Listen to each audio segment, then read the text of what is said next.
I'll help with admitting. Thank you.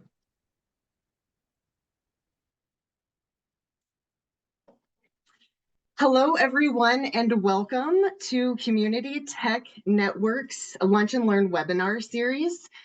This is our third, and we are very excited to have you here for the topic that's on all of our minds these days, AI and digital inclusion. On behalf of CTN, I welcome you. My name is Bekah Wright. I work for the capacity building branch of Community Tech Network. Next, Xandi. I'm going to move super quickly because I want us to have all the time possible today for our two guest speakers, who are Xandi Wright and Alex Seguin. I will introduce them more extensively here in a minute. This is our welcome. I see that you are taking advantage of the chat. Please keep doing that. I'm going to hop over to the chat here in just a second. Our goal is to be very timely in our presentation today so that we can allow for as many questions at the end as possible. We've built in about 10 minutes, which is not enough, but we want you to hear these speakers, and this is where we are. So questions, concerns, comments, please do take advantage of the chat. At the end, after Xandi and Alex and then Xandi present, we will briefly do the Q&A, and then please stick around. We're going to give away a raffle course for free, as we always do, to a few participants, and we'll announce the next webinar. Next. Briefly, this is our capacity building team. As I mentioned, I'm Bekah Wright. I'm the administrative manager for our enrollees and our courses. We also are directed by Skye Downing, the Director of Partnerships and Programs here at Community Tech Network. There she is. And we have Josie Boyle, who is our Curriculum Manager for Digital Equity. Next. We are here today to learn from two guest speakers who I will introduce in more detail. We're going to start with Xandi Wright of Wright to Learn, who has extensive experience in instruction in higher education, as well as in digital equity and library work and curriculum design. We are also very fortunate to have Alex Seguin of the Austin Urban Technology Movement with us. And he's going to zoom way in on some amazing AI capabilities and applications currently. Next. Just thought we could enjoy this. Can't we just use artificial intelligence to manage our sales funnel for us? I found 4 places that sell funnel cakes fairly close to you. This is why we're probably all terrified of AI. Okay, quick poll.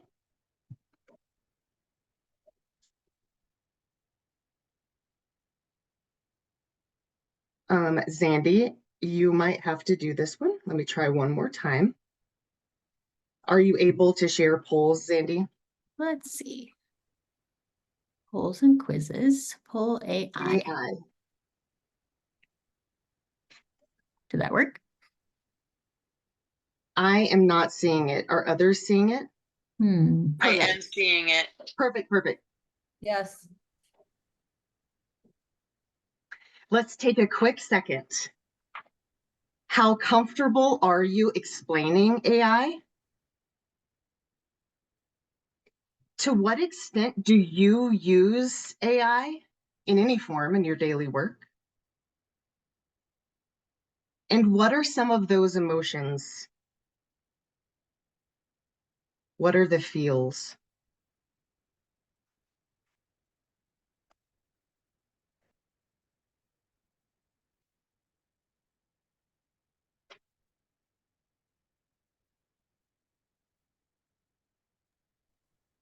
In just a moment, we'll end the poll and I can share the results. But in the meantime, Bekah, I have to compliment you on your Alexa voice. It was spot on. Very, very skillful AI mimicry. Oh, I have to have some skills, honestly.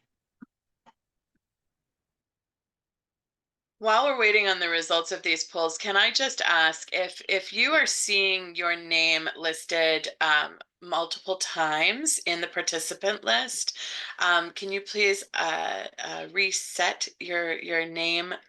If you may be attending under the same person's name on your team, if you could please just identify yourself so that we can make sure we get you into the drawing at the end of the session. I'm going to go ahead and end the poll so we can share our results. Thank you. Okay, so Bekah, do you see the results now? So I don't, but it's probably my new computer, but everybody else probably does. I hope so. I see the results, so I can talk through them briefly.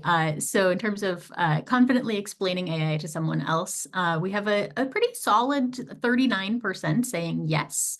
That's good. That I've this conversation over the last few months, I'm seeing that number tick up, which I think is excellent.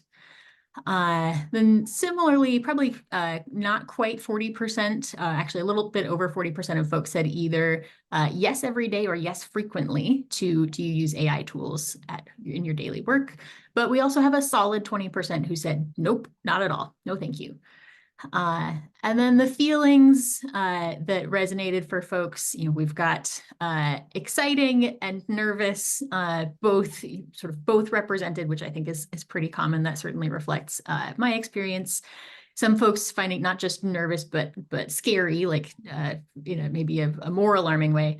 And then tired of thinking about it. Also, I think relevant for a lot of us. It has certainly been dominating a lot of our conversations recently. Thank you for that, Xandi, and thank you all for participating.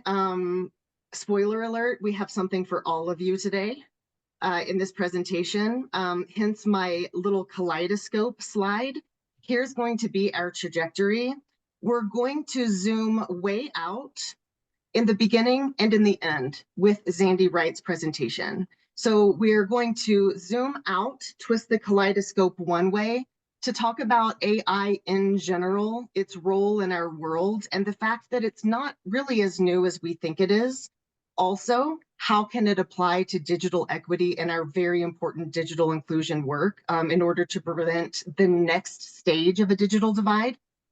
Then, in the middle, we're going to twist the kaleidoscope and we're going to zoom way, way, way in to some remarkable capabilities that are currently in the works within AI from somebody who is really on the forefront of it with Alex.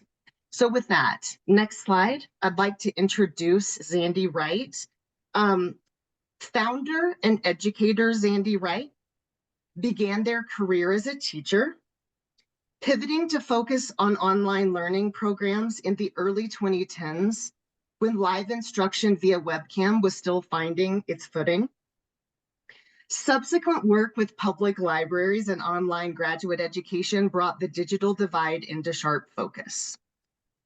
Today, Xandi provides learning strategy consultation internally at an industry-leading online learning provider and operates Right to Learn to extend those same services to the many nonprofits and public agencies working to close the digital divide. With that, I would like to thank Xandi and turn it over to them. Thank you, Bekah. Also, I will say no relation between me and Bekah, sadly for me. I would love to be actually related instead of just sort of cosmically related. But so thanks, Bekah.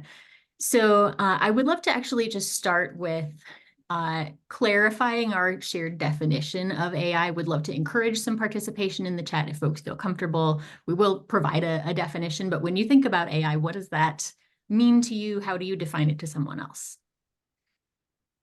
Let's see, make sure I can also see the chat.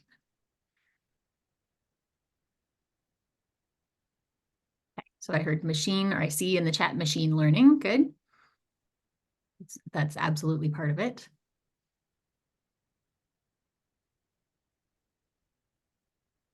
Okay. Google includes some AI components, automatically generated, maybe especially generated, newly generated content created by AI has been a big part of the conversation. Yeah.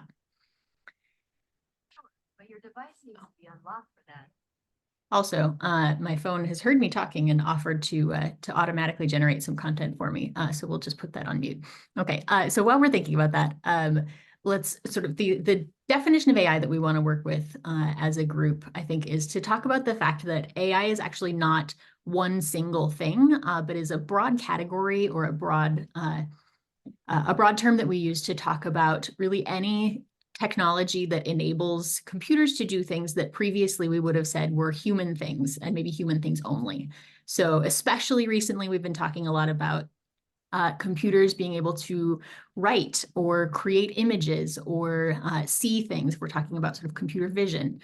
So, again, this is when we say AI and the AI can do this and can do that, we are really talking about quite a broad category of different capabilities.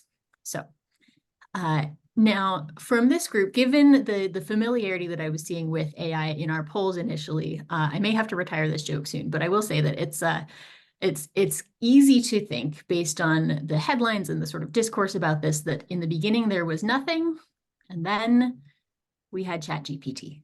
And of course, we know in this room that is not, in fact, how that worked. So, but, sort of 18 months ago, approximately, is when ChatGPT came onto the field and sort of to our collective consciousness, if we were not previously AI experts.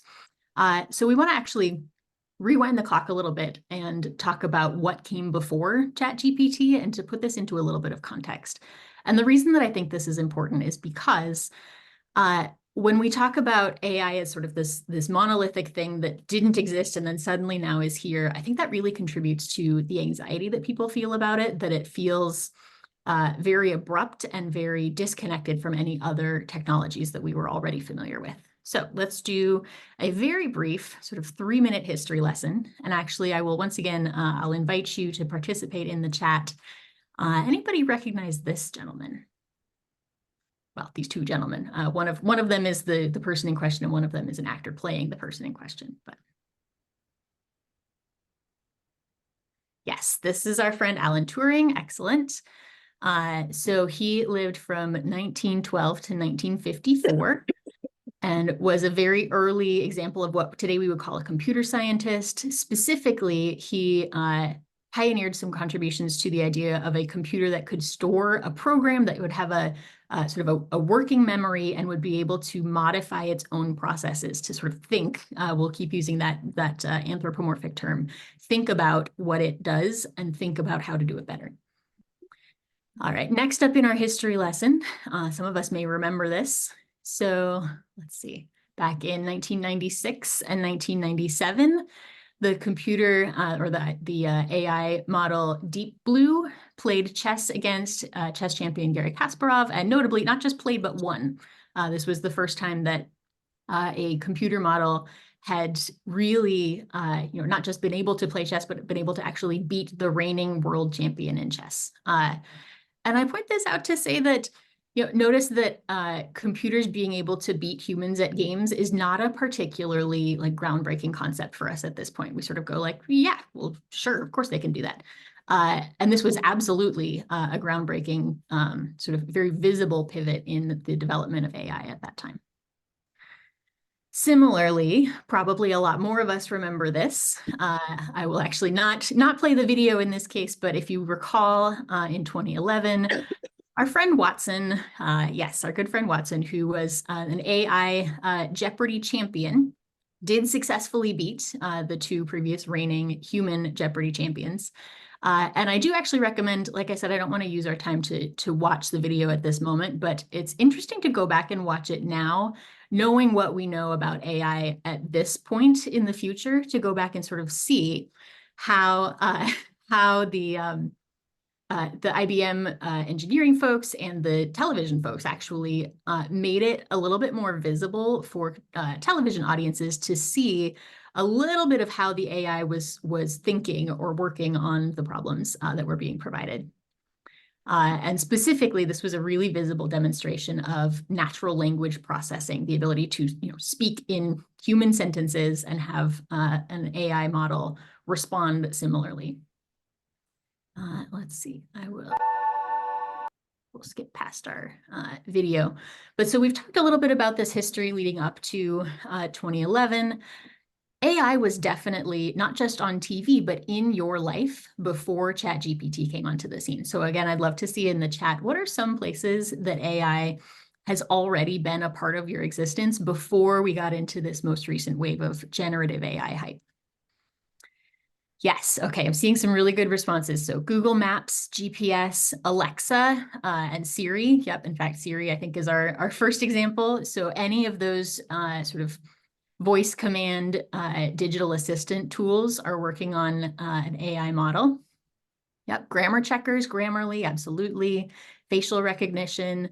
Yeah, there's a lot of different examples of this. So some others, anytime you interact with a recommender engine, something where you say, I like this, and it says, great, let me show you more of that.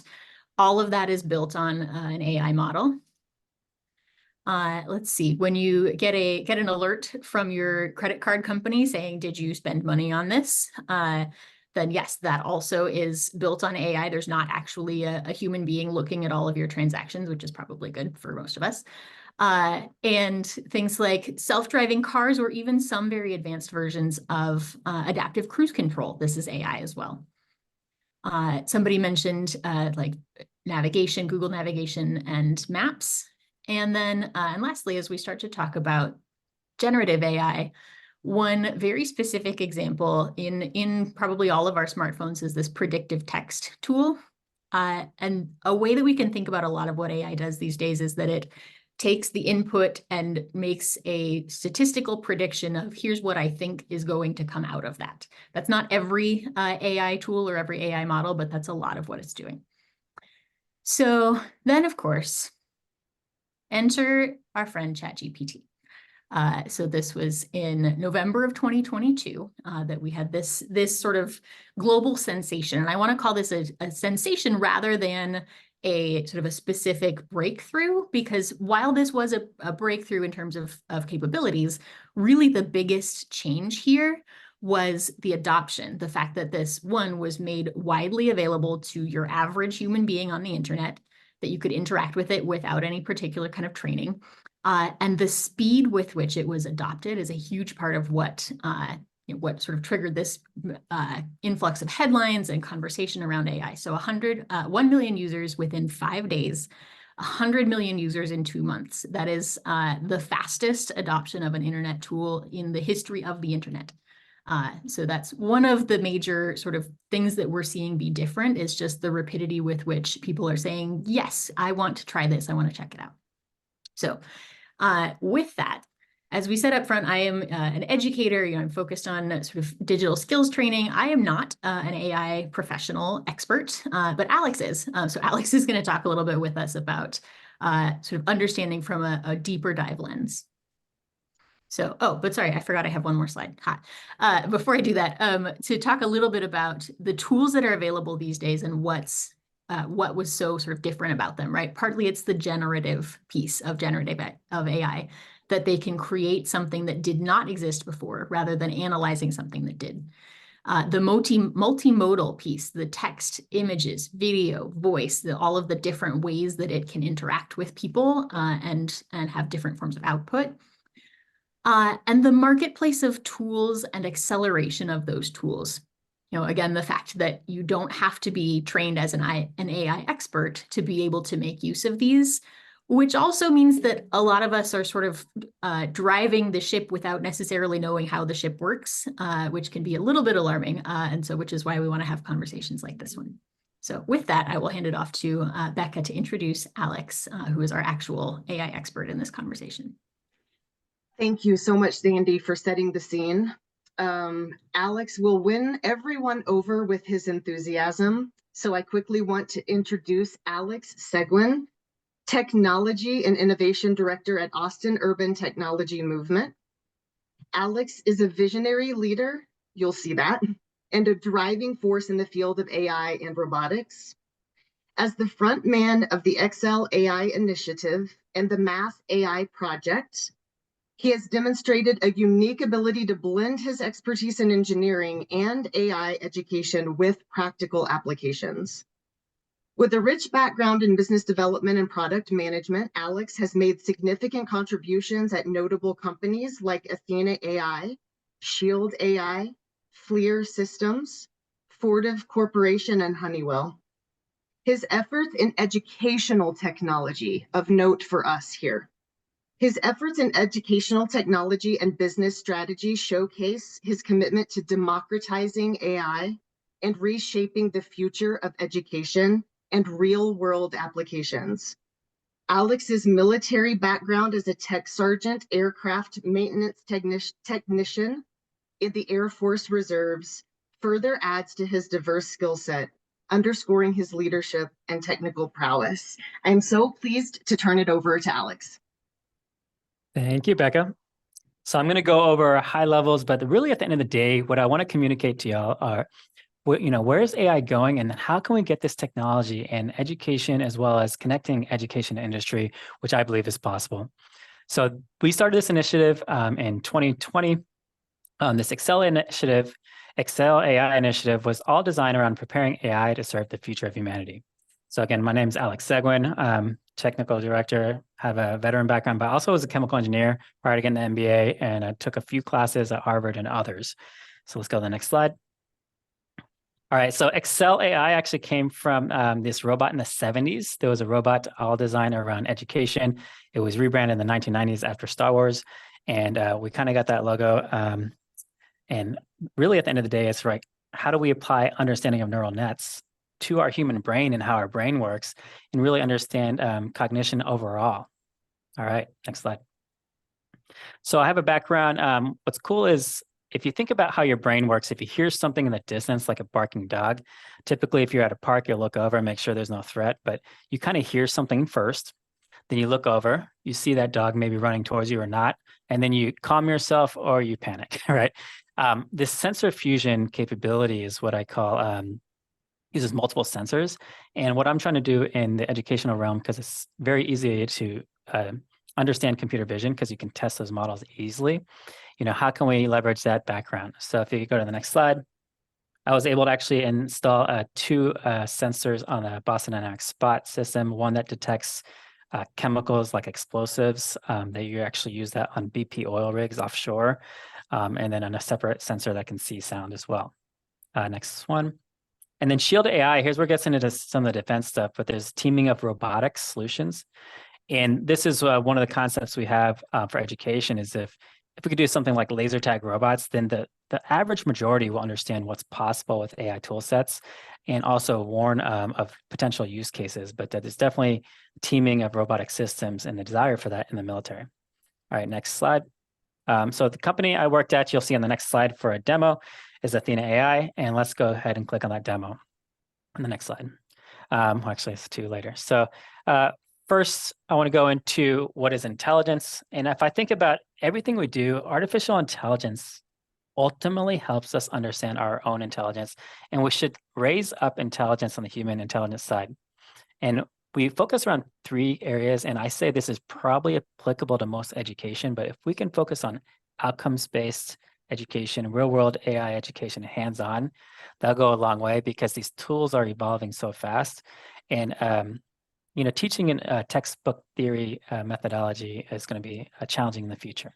So if anyone wants to use that QR code, save that. You can view it on your own, and then we'll go to the next slide. All right. So on a high level, computer vision is where I'm going to focus. You're also starting to see robotics on the bottom left, Tesla, Apptronics, a few others like OpenAI have robotic efforts going on. Natural language processing, as well as big data. Everyone knows about those big use cases. And if you scroll back in the chat, I actually showcased an example of Google using AI in 2004. And they went from $3 billion a year revenue to $6 billion in 1 year just by personalizing ads. So think about that. Feel free to read that article. It was actually generated by me and a few Harvard colleagues. We were going through the Harvard Business Analytics program. All right, next slide. And there's that brain symbol. So I'm in Texas, but this was all around understanding the brain and how do we apply that understanding to robotics and education specifically through neural net understanding. Next slide. All right. So we're going to play on this. And it's a YouTube video. But if you look at, we actually generated a Top Gun Maverick scene when I was at Athena AI, and I participated in a defense show, but you should be able to detect aircraft Tesla detects cars, right? Stop signs, everything else. But technically, you can have something even detect something like something on the ridgeline, like a system on the ridgeline there. So this is just to showcase that you can actually train models inside of, in this case, Unreal 5, build out an environment, create models, test them, and then generate with real data out in the field. This is so critical for understanding computer vision, because if you can understand computer vision, how you add more images to a data set, then you can also understand that you can generate pretty fast and add functionality daily if you want. So we'll go to the next slide. Fun part here. Let's go. Next slide again. Oh, I think you have to click off the image maybe. There you go. And click one more. So when we look at computer vision, there's a kind of a hello world example of AI, but just as a baby sees potentially all these numbers and all these letters and eventually learns how to articulate that, understand what a cat is, like a dog is, with enough training, you know a cat, you know the number 3.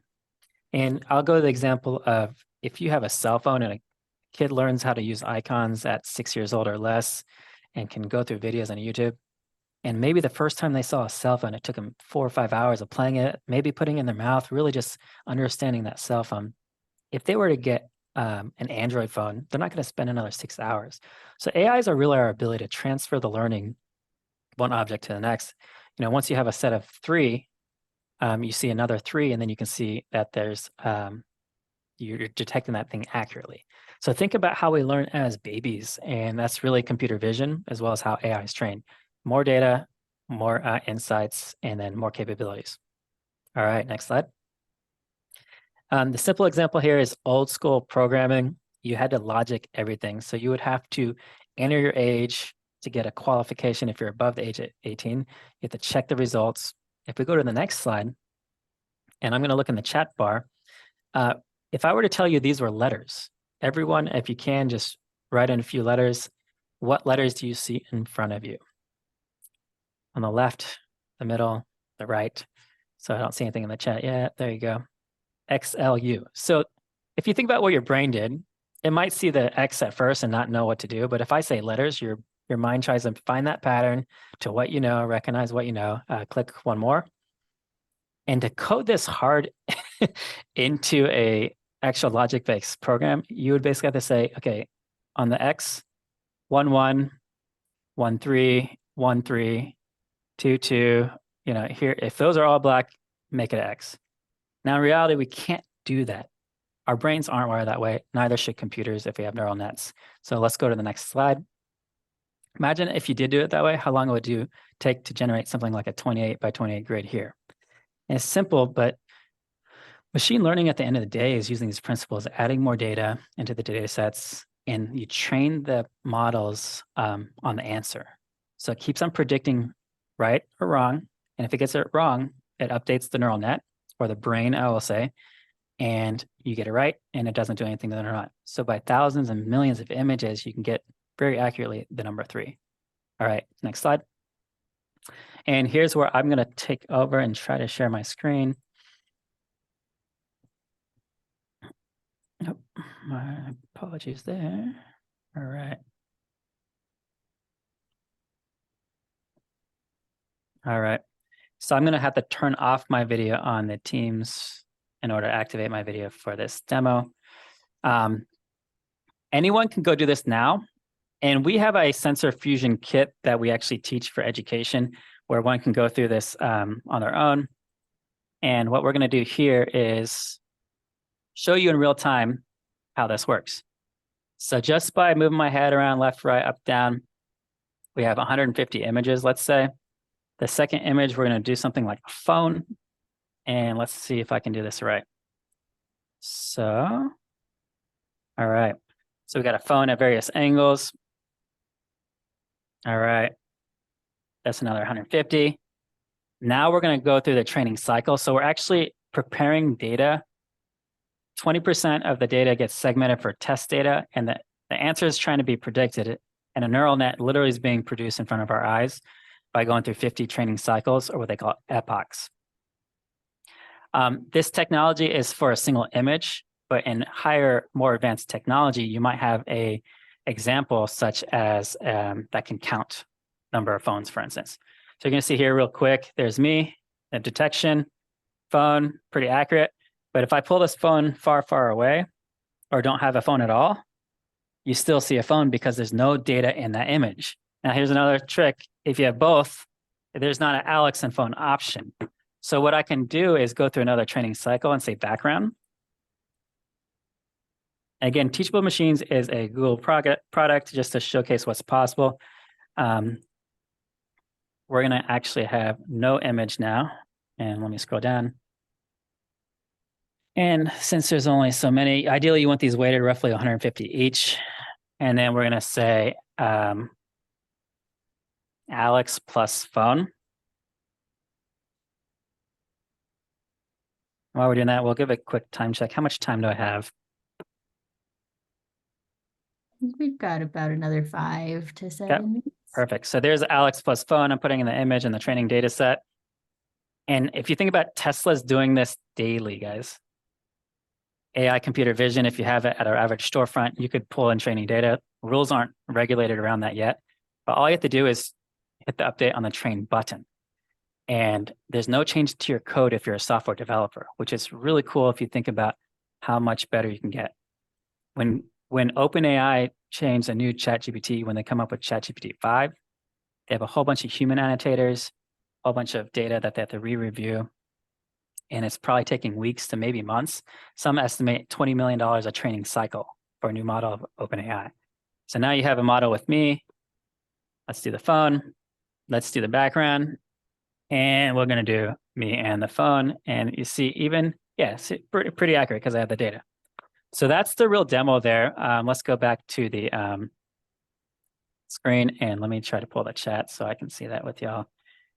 And I'll share my video again. All right. I have to close my video real quick on the screen because I still have that camera running. So Google doesn't like it when you have multiple screens running. So now let me try sharing my camera again. Okay. I might not be able to share my camera. That's okay. So here's the key with AI moving and evolving so quickly. As lifetime learners, we have to continuously educate ourselves to gain the right work experience. Click the next slide. You'll see some text and one more time. So it's more important now we have pain points around practical experience, there's tough competition, and career challenges. And if you ask the average person who's gone through those 6 steps that we teach when we do our course for computer vision and our Raspberry Pi kits, the average person hasn't done those 6 steps for any example. So we need to get to the point where we're teaching basically computer vision techniques, generating machine learning models, that kind of stuff as well. And that's really what we're trying to solve. So let's go to the next slide. The reason I say that is because if our problem statement is there's insufficient AI learning opportunities to prepare and excel, hit the button again, in high-tech jobs, go to the next slide. You know, there's a day and age where stuff like Jarvis from Iron Man and AI models like ChatGPT is coming up to fruition. And if we get robotics involved, you're going to have like a vision platform where Xandi can go anywhere in the world virtually and interact and grab stuff and even pour me a drink remote. Like how cool, but also how scary, you know? Next slide. So at the end of the day, what we're really trying to do, next one, is come up with an ecosystem to train the next talent force, because education's my passion, but we also need to train our workforce so we can use those people who can annotate images into higher end industrial solutions. So click again. This all relies on our ecosystem, fun projects that you can work collaboratively. But if we were to come up with any example for us, it would be an R2-D2 robot that we can work with internationally inside a simulation and add functionality so you can generate like an app store of robotic functionality on a droid. And that would be fun, but I really just want to play laser tag with it. So let's be honest, how cool would it be if you can go with your kids, play laser tag against 3 R2-D2s with 10 of your friends. So we'll go to the last slide. And there's that prototype. Next slide. We'll pass this one for the sake of time, but let's click on this guy.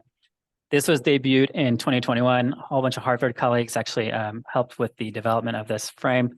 And this is something like if you're in the startup space, there, Wait, put the sound back. down.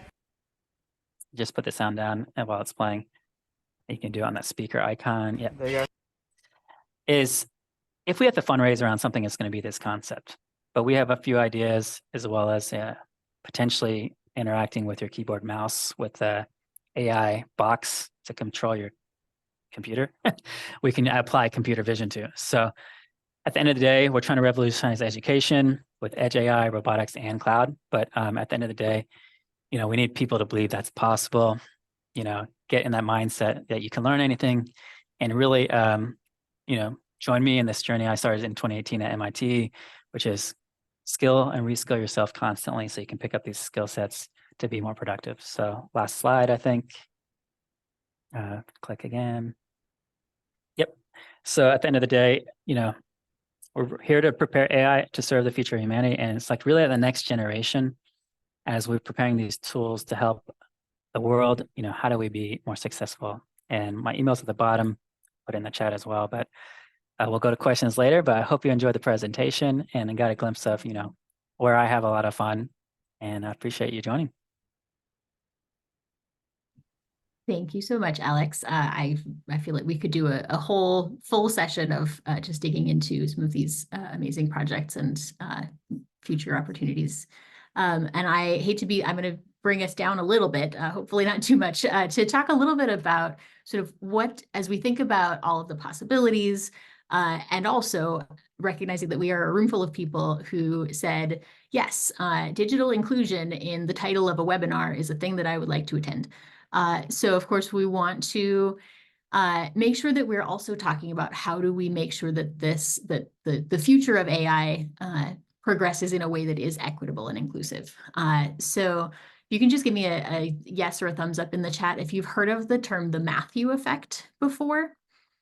I can guarantee that everyone in this room is familiar with the results of the Matthew effect, even if you don't know it by that name. So this is what the Matthew effect looks like. It is also described as the rich get richer or cumulative advantage, where if you start with more advantages, not only are you're starting ahead, but you have an easier time accumulating more advantages, and we see that widening gap over time. In the digital inclusion world, we are very, very familiar with this phenomenon. And Justin Wright, who I think we're going to share a link to a resource from him in a little bit, it points out that new technologies disproportionately benefit the affluent specifically, because those folks have the financial and social and technical capital to take advantage of new innovations. So it's not just that that they have the access, but it's also about how they interact with those tools, what use they're able to make of them, how rapidly they're able to learn them. So from the perspective of digital literacy and digital inclusion, we want to also be thinking about artificial intelligence divides. So this is a resource that I've borrowed from, I think his name is Marco Neves, if I'm pronouncing that correctly, who has a useful framework that I think we can sort of be mindful of regarding potential divides in artificial intelligence. So it starts with access. Those of us working in the digital inclusion space are very familiar with sort of starting, like access is the first place you have to begin, but that is not enough to get you all the way there. So if we have access, but we don't understand it, this is one of the reasons that these conversations about what even is AI, how does it work, what can it do, are so important. And then being able to use it and hopefully use it not just like, I can use it, I can get ChatGPT to write me a sonnet, but to use it insightfully and efficiently, that in this framing, that sort of brings us to full equity. I would say that gets us closer. I'm actually going to sort of add a dimension to this, which is we know that there are also biases in the ways that tools are created, not just AI, lots of tools are subject to this. And so having access to the tool, being able to use it and use it efficiently is part of it, but we also need greater inclusion of folks from all backgrounds, from all kinds of perspectives, at all levels of engagement with AI, including creation of AI, not just consuming of the tool. We could have a whole separate conversation about some of the limitations and challenges. And I want us to sort of to live in a place of hope and hopeful optimism, but also be honest about the fact that there are some real concerns, right? Disproportionate impacts are one of the concerns. Built-in bias is absolutely a part of that. And it's you'll see a lot of stories about the bias that comes from humans and the sort of human-generated data that is being used to train these models. The challenge, of course, is when we take human biases that originally maybe were fairly small and we expand them at scale, and especially if we don't have sort of the term a human in the loop, if we don't have ongoing review of the outputs of the AI models of how they're being used. Errors and hallucinations. I saw someone had asked in the chat about a hallucination. So AI is perfectly capable of making something up. And in fact, it tends to do this when it does not, in my experience anyway, this is my non-expert description of this. When it doesn't have a good answer for you, sometimes it will make one up rather than say, I don't have a good answer or I don't know. And then finally, sort of the increasingly blurred distinction between reality and invention as we think about things like deep fakes and as part of AI literacy, how to know whether something that you're looking at is, quote, real or sort of exists in the physical world, or if that's something that was generated by a computer.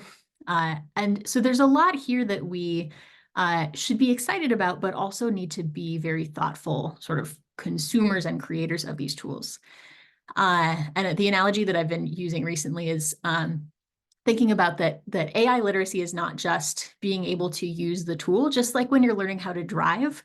A fairly small part of being a safe driver is how to operate the vehicle. A lot more of being a safe driver is being able to pay attention to what's happening around you, to recognize the impacts of your actions and other people's actions and anticipate what's likely to happen, rather than just like, okay, well, I know the gas and I know the brakes, so I'm good to go. So if we can sort of keep a focus on that larger systems view, not just the tools themselves, I think that helps us get closer. Now, I think that probably a lot of folks in this room are in the space of digital literacy, digital inclusion, and maybe thinking about what would it look like to teach AI literacy. The main thing I want to say about that is that please, you do not have to go that alone. You don't have to invent your own lesson plans or teaching materials to be able to provide those resources for learners. So I'm going to suggest a few. These are a couple that we recommend. There are many, many resources out there. So one is the Digital Promise AI Literacy Framework, which I think maybe was linked in the chat a little bit ago. We'll share these links when we're done.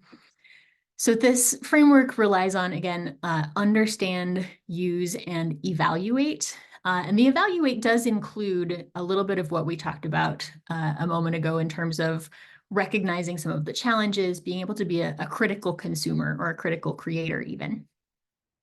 Another excellent resource is the ISTE standards for students. So ISTE, if you're not familiar, is the International Society for Technology in Education.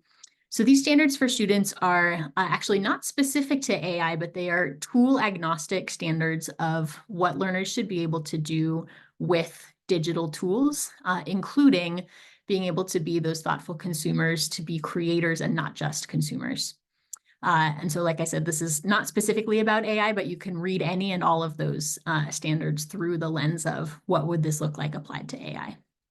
And then lastly, I think we had at least one person joining us from the EdTech Center at World Education. They have some great resources about AI for learning and work. The icon that you see here is just one of them, which is they have a badge related to getting started with generative AI. So we will share these links as a set of resources for folks. But just as we said with the car analogy, a huge part of being sort of a safe driver, a safe user of AI is recognizing what's happening around you. And in this case, knowing that there are lots of other resources and lots of ongoing conversations about this that you can tune into. So three small things. I'm going to speak for myself rather than for everybody. One of the things for me that has felt challenging about kind of staying up to speed, getting up to speed and staying up to speed about AI is that it's so it's so big, right? There's so many different things in that world and different capabilities and tools coming out all the time. And it's growing so rapidly. So having small actionable steps that we can take, for me at least, helps me to feel like, okay, yes, I've got this. Or at least I've got a part of this and I can ask more questions.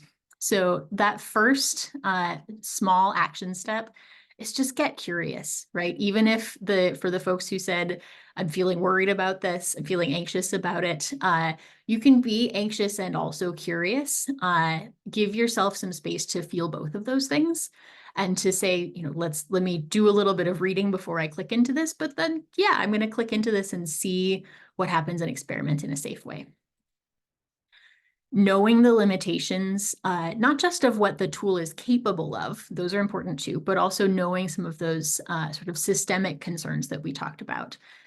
One of the resources that I think we're going to share either in the chat or maybe at the end is a couple of examples of major organizations that have put together toolkits or policies on ethical use of AI and sort of how do we bring that inclusive lens into the way that we approach these tools.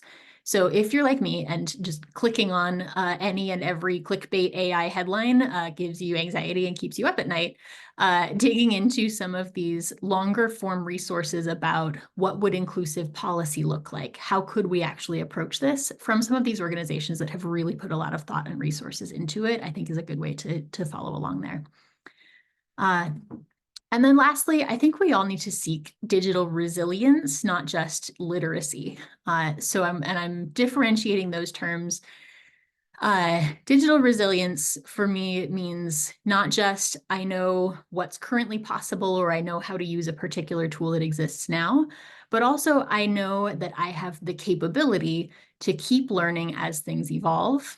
And I know that if I accidentally break something, or if I'll use a non-AI example, if I click on that link that turns out to be a spam email, that I have the capability to recover from that, that's not sort of the end of my technology world. So seeking that resilience and being able to safely experiment rather than feeling like everything is very high stakes and very anxiety producing, I think, again, helps us to be informed consumers and to teach our learners, if we're working with learners, to be informed consumers as well. So that's what I have. I'm going to hand it back over to Bekah, I believe, to close us out. And we may have a little bit of time for questions, I think. I'm hoping so. Questions to put in the chat or just to chime in. I mean, we've got like 5-6 minutes. I do see one that came in the Q&A that is a good question for Alex about what does computer vision mean exactly? Can we be a little more specific about that? Yes, so computer vision at the end of the day is the ability to see an object, detect that object with more and more data of that object. So Tesla driving see a stop sign, for instance, the more images of a stop sign it sees over time, it gets better and better recognizing that. So eventually it's like 99% confident. And so it's really just that training process around vision specifically and knowing how to leverage that data for interacting with robotics, like the car example with Tesla, or even a robot example like Tesla Bot. So thanks. And Robert asks, what are some good resources for nonprofits who want to leverage AI? So I know that we put some in the chat. I know that the resources we're putting in the chat run the gamut. Any answers to that one? I can chime in, Robert, I'm going to do a teacher thing, which is to answer your question with another question. So I apologize for that, but I think the follow-up question I would have is leverage AI in what way or to what end? So if you have a sense of like, what are we looking to accomplish? Is it specifically around helping the communities that we serve be informed consumers of AI, or if this is around nonprofits as organizations themselves being able to benefit from some of the capabilities of these really powerful tools. So if you have follow-up questions, would love to maybe potentially we can share some resources after the webinar is over as well. Thank you. I want to put Sky and Dana's questions together. Sky had asked, how is the Austin urban technology movement deploying AI for educational purposes? And Dana pretty much piggybacks right on that and says, there are some military and financial, pretty high level capabilities that Alex has shown us. How do we balance that with the anxiety of, you know, having the violent end controlling AI? Alex, we haven't highlighted your education work as well. Can you balance that for us? Yeah, for sure. So Austin Urban Technology Movement, we're actually developing a AI for technical writing. So like I've written a 132-page book with ChatGPT 3.5, 4. And so leveraging some of these tools to actually accomplish something, even generating images is possible. And you can generate some really cool images over time. The educational front is really about awareness of what's possible. So I put in that quote, I can master what I'm aware of. At the end of the day, if you have the awareness and you create a small group, you can understand what's possible. If you imagine that almost all the banking and all the data and all the governments in the US at least are trying to track your data to influence your thought patterning, as well as your buying behavior, TikTok, Facebook, etc.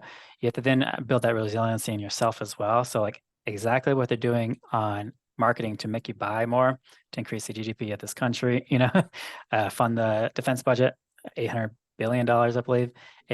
We have to be aware of that. And so how do you counter that? It's knowing what's going on. That's why an example for me for education, like again, laser tag robots. If we could do something like that in a safe setting where we have US or let's say Texas versus New York City or Chicago versus Austin, if we have some like these fun games, people can understand what's possible. And then we as people can actually influence the direction of some of these tools, right? The key in all this is any military application, there's human in the loop. So even on an approval, you have to get approval to send a second robot to a certain site, for instance. And so, yeah, everyone's mind always kind of goes in this like doom and gloom because we've been conditioned, right? But if we think about that, we can actually influence the outcome by participating in society, participating in local economies and our, our city mayoral efforts, everything else. Then I think that's where we can actually drive influence. One good example is like, I know I can take probably 1 million people's advice and free form input on something like a poll and aggregate it to 3 to 9 themes with AI. How do you use something like that to actually give we the people a voice, right? And that's one example, but there's a lot of examples where people are trying to unite with the tools to push back against some of these freedoms that have been not taken over, but like impacted. I want to jump in here. I'm the bad guy as the facilitator for the sake of time and for wrapping up. There are more questions in the chat that are excellent questions. I want us to move on to the raffle, but as we do so, let's finish up 30 seconds each, kind of piggybacking on Iana's or Ilana, if I pronounce that correctly, question in terms of balancing, fear with opportunity. You can answer that, or 30 seconds. What is one final thought from your perspective to leave us with for AI, from wherever you're coming from? Xandi, and then Alex, quick answer, and then just a couple more important things here. So I would say seeking out examples of the different or maybe more positive, depending on your perspective, ways that AI has been used in things like disease diagnosis and research, in ways like advancing the sum of human knowledge. It is easy to see the ways that this could be abused, and I think we need to feature more where we can the ways that it is already being used and can be used in the future for really positive impacts. Alex? Yeah, so it comes down to the person and the health of an individual, especially mental health, in the sense that if I have a butter knife, a chef's knife, samurai sword, you're probably not going to question my use of AI if I have a butter knife, right? But if you have a samurai sword with someone in a mall, you might want to question it. So it's really just being aware and getting that that part down. I've actually have a few people, and one of them is actually in Maryland area, but I'm going to showcase one example of something I made basically for diversity, but uniting humanity, and I'm calling it the Divinity Guide. But regardless of race, religion, creed, you can get insights to deep dive on yourself, on conditioning, trauma, etc. And this is a custom GPT I created. So it's like, this was a demo I wanted to highlight because it comes down to the individual. What are you trying to do? For me, it's uniting humanity, coming up with these tools so we can all learn together. It doesn't matter if there's a 12-year-old in the same classroom with a 40-year-old, that might be the future. So just being cognizant of that and just almost overriding our conditioning is so critical. So thank you. I would like to thank Xandi and Alex very, very much. Tip of the iceberg today, zooming in, zooming out, zooming in, zooming out. As we wrap up, Xandi, next slide, please. Just a couple of quick pieces of information. Sky is going to start our raffle. This is our giveaway. We're giving away CTN's Advanced Digital Navigators course, which is a $300 value. This is an advanced level of resources, strategies, and tips at the individual level and the programmatic level for digital navigators. One more slide, Xandi. Before we do that raffle, for those of you who have been attending our webinar series, we appreciate it so much. And here is next month. On April 25th, librarians. Yay! Jazz hands from Xandi. April is actually School Library Month, and we have an extraordinary panel of librarians in the making to talk about challenges and opportunities there. So, Sky, can I turn it over to you? Last slide, please, Xandi. Sky is going to conduct our raffle. This is how you can reach us, lift@communitytechnetwork.org. We will be following up with a video link and a link of all of the resources in chat to all registrants. Alex and Xandi, if you please, while we're doing the raffle, if you want to take a second to put in your contact info, if folks want to follow up with you, go for it. And let's do a raffle. Don't leave us yet. Prove that you're here. Sky. Hi, thank you. Yeah, so can you make it so that my screen is showing? You should be able to share your screen. I did. Okay.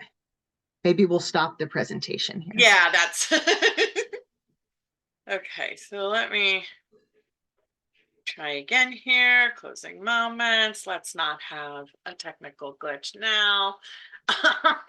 Okay, can everybody see my screen? Yes. Okay, perfect. Okay, then let me remove your beautiful faces. We're going to dive right in. We had over 250 registrants for today's session. So you do have to be in attendance to win the raffle. So as a gift to all of you for being present and accounted for today, in addition to the wonderful conversation and knowledge gain, we are gifting you with advanced digital navigator training. We will go ahead and draw 3 winners today. So do hang on for a moment. I'm going to go ahead and set the wheel of names a spinning. And our first winner, it looks like, is Jamie Park. Is Jamie Park still on the call today? If you can, raise your hand or acknowledge yourself in the chat. And I'll go ahead and remove that name from the wheel and choose the next name.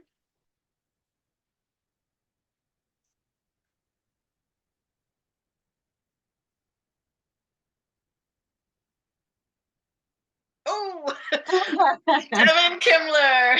Devin Kimler, if you're still on the call, please acknowledge yourself. Yay, Devin, you got it. We'll follow up with you.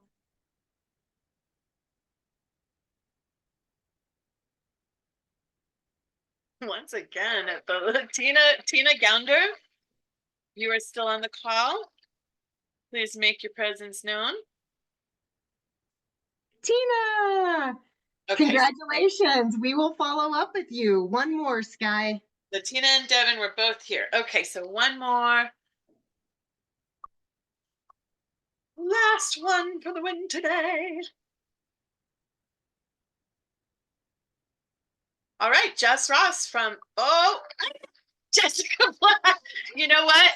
That wasn't fair. So Jess, we're going to give you both. We're going to give you both Advanced Digital Navigator access. So Jess Ross from Austin Freenet, it looked like it was going to stop on her, and it went one more little millisecond to Jessica Black. So you both win today. If you are still on the call, please let us know. We have a yes from both. And Jessica Black, it is so nice to see you again. Another Lovely to see you.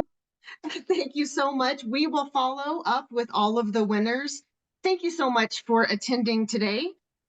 We hope you have a great week, and we hope this is just the beginning for using AI for digital equity.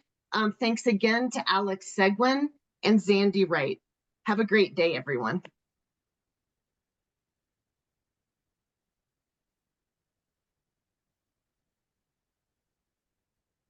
Team, can you stay on